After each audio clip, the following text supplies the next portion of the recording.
नेताजी बताएं, लोकसभा चुनाव आ गया है, कल वोटिंग होनी है, क्या स्थिति रहेगी सर हेमा मालिनी की?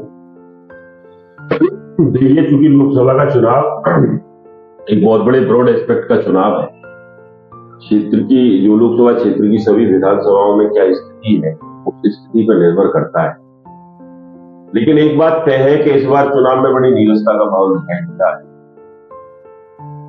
और लोग बार बार ये सवाल कर रहे हैं कि और बार के चुनाव जैसा माहौल नहीं दिखाई दे रहा। जहां तक हेमा मालिनी जी के सवाल की आपने बात करी, देखिए निश्चित तौर पर बेशक हेमा मालिनी जी और भाजपा की एक स्थिति जो है वो अपनी मजबूत स्थितियों पर ठीक हो रही है, लेकिन भाजपा के ही कुछ वरिष्ठ नेतागण जो कि लोकसभा का टिकट चाहते थे और उनको टिकट नहीं मिल सका, वो किसी भी प्रकार का भीतराघात करने में कोई कोर कसर बाकी नहीं छोड़ रहे और वो या तो वो सभाएं करा नहीं रहे हैं या तो प्रचार कर नहीं रहे हैं और जबरदस्ती यदि पार्टी के दबाव में उनको किसी मंच पर भेज भी दिया जाता है तो वहां पर ऊटपटांग एक भाषा शैली का ऐसी भाषा शैली का प्रयोग कर रहे हैं जो भाषा शैली जनता को चुभ जाती है। जैसे कि अभी एक सभा हो रही थी, मैं उसमें देख रहा था तो एक नेता जी थे, बहुत वरिष्ठ नेता हैं,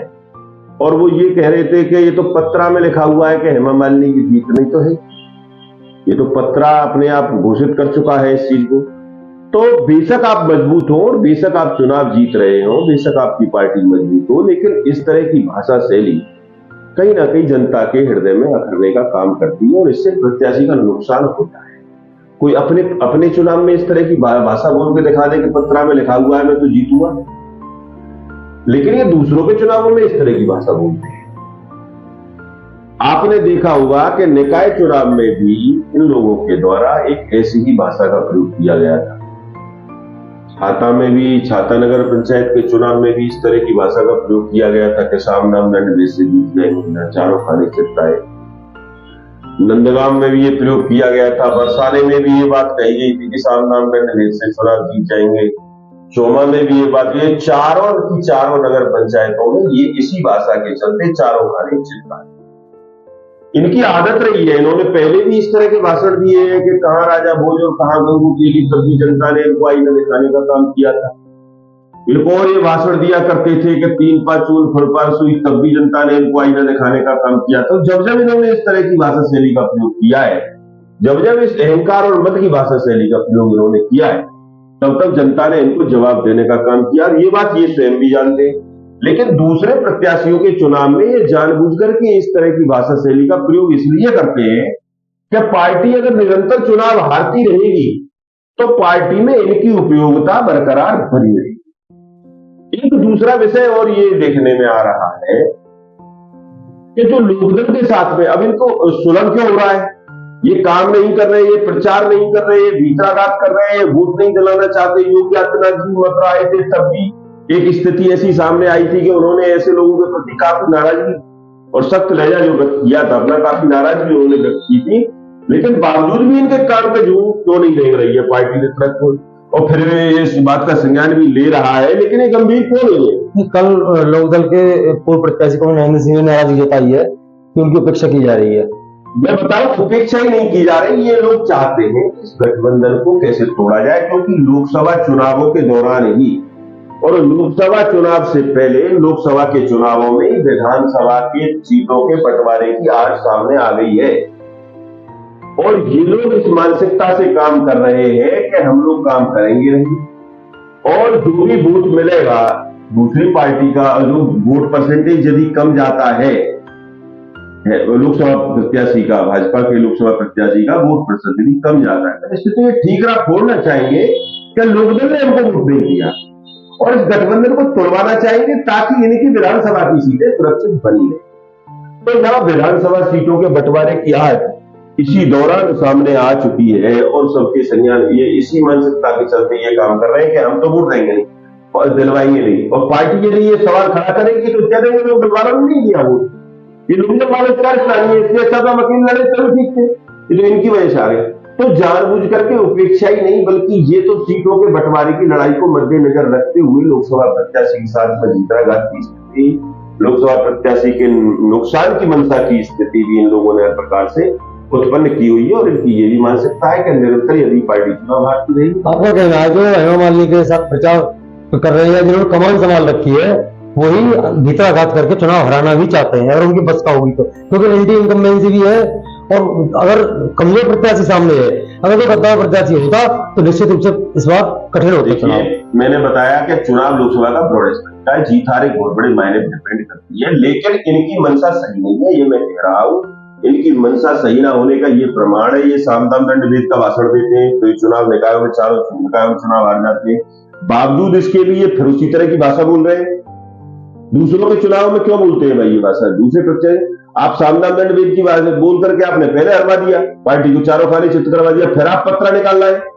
बेशक आप जीत रहे हो, बेशक आप मजबूत है, लेकिन इस तरह की भाषा शैली तो किसी प्रत्याशी को मजबूत क्यों है, नुकसान करती है। और आप इस मंशा को लेकर के बैठे हुए हो, आप इसी मंशा के माध्यम से जो है नुकसान करना चाहते हो, और ये आपको जो विधानसभा की आप अपनी स्थिति को वो और क्लियर करना चाहते हो, ताकि हम अगर वोट नहीं देंगे ठीक है लोक दल के गठबंधन पर फोड़ करके और लोक दल से इस गठबंधन को और बढ़वाने का काम करेंगे, तो अपना मतलब अपनी राह आसान की जा रही है। पार्टी को हरा करके कुछ लोगों ने मंशा बना ली है कि जितना पार्टी हारेगी और जितना पार्टी कमजोर होगी उतनी पार्टी में हमारी उपयोगिता प्रासंगिकता बनी रहेगी, इसलिए लोग जबरन इस तरह की भीतराघात की स्थिति भी। कितना अंतर मानते हैं हेमा मालिनी चुनाव जीतेंगी तो कितना अंतर इस बार समझ सकते हैं आप? क्योंकि प्रत्याशी को आपको पता है, विपक्ष के जो प्रत्याशी है किस प्रकार है, कैसे चल रहे हैं, क्या गति है उनकी। देखिए मैंने आपको बताया कि इस बार चुनाव में लोग बहुत ज्यादा अपनी राय और अपना जो मत है उसको व्यक्त नहीं कर पा रहे, और यदि कहीं एक माहौल जो चुनाव वाला बना करता है तो ऐसे नेताओं के भीतराघात करने वाले नेताओं के कारण उस चुनाव की स्थिति में अब जो लोग पार्टी के अंदर बड़े ओहदों पर बैठे हुए उन लोगों के द्वारा ही जब अपने समर्थकों को आज तक ये संदेश नहीं दिया गया है कि वोट कहां करनी है, वोट किसको देनी है, अभी तक वही असमंजस की स्थिति में घूम रहे हैं, उनसे ये कह दिया जाएगा कि जहां चाहो वहां लो, तो फिर आप क्या आकलन कर पाएंगे कि वोटों का क्या डिफरेंस रहेगा, कितने वोट प्रत्याशी को मिल पाएंगे। हम उस वोटर को भाजपा का वोटर मान करके चल रहे हैं और उसी वोटर की जाके आस्था व्यक्त वही से ड्राई कर दिया। बहुत बड़ी बात है, ये अपने आप में बहुत बड़ी चीज है। मैं तो कहना चाहता हूं कि पार्टी को इस विषय में बहुत ज्यादा योगी आदित्यनाथ जी नाराजगी व्यक्त कर चुके हैं, उसके बाद भी पार्टी नेतृत्व को इस विषय में सावधान रहने की। योगी आदित्यनाथ जी, अमित शाह जी ने 5 विधायक हैं जो विधानसभा के निर्वाचन करके उनको बुला के स्पष्ट रूप से कहा गया कि जिसकी वोट कम होगी वो खामियाजा भुगतने के लिए तैयार रहे। नहीं तो वो ठीक रहे, लोग दल पर फोड़ेंगे ना,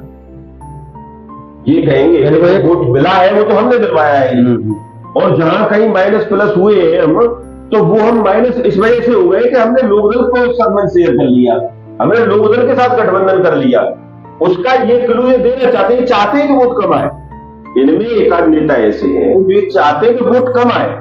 और ये अगर सवाल पार्टी हमसे करेगी तो ये ठीक रहा, हम लोकदल के सिर फोड़ेंगे, क्योंकि हम लोकदल के साथ मंच शेयर कर रहे थे, क्योंकि हमने लोकदल के साथ गठबंधन कर लिया है, इसलिए नुकसान हुआ है। और तत्काल रूप से लोकदल से गठबंधन तोड़ा जाए। कि लोकदल की अपनी एक स्थिति में आपको बता देना चाहता हूं, लोकदल की वास्तविक स्थिति ये है कि लोकदल काफी लंबे समय से सत्ता से बाहर है, लोकदल सत्ता से काफी दूर है, और लोकदल की जो अपनी स्थिति है वो ये है, वो किसी प्रकार सत्ता से जुड़े रहना चाहता है। वो चाहता है कि सांसद हेमा मालिनी चुनाव जीते, ताकि हमने उनके चुनाव प्रचार में काम किया है, इस नाते उनका भी सहयोग एक जो सांसद के रूप में समय समय पर हमको मिल सके। मैं एक प्रश्न एक विधानसभा चुनाव को लेकर भी करना चाहूंगा। आने वाले समय में भाजपा का लोकदल का तो गठबंधन है, अब एक कौन सी ऐसी पार्टी है, कौन सा ऐसा नेता है जो आने वाले समय में विधानसभा चुनाव की तैयारी करेगा? क्योंकि यहां से लगता ऐसा है कि इनका गठबंधन लगातार आगे बढ़ेगा, विधानसभा चुनाव तक रह सकता है, तो ऐसा कौन सी पार्टी जो इनका आगे चुनाव लड़ सकती है गठबंधन के सामने? छाता विधानसभा गठबंधन के सामने, सत्ताधारी गठबंधन के सामने, सत्ताधारी गठबंधन के सामने बहुजन समाज पार्टी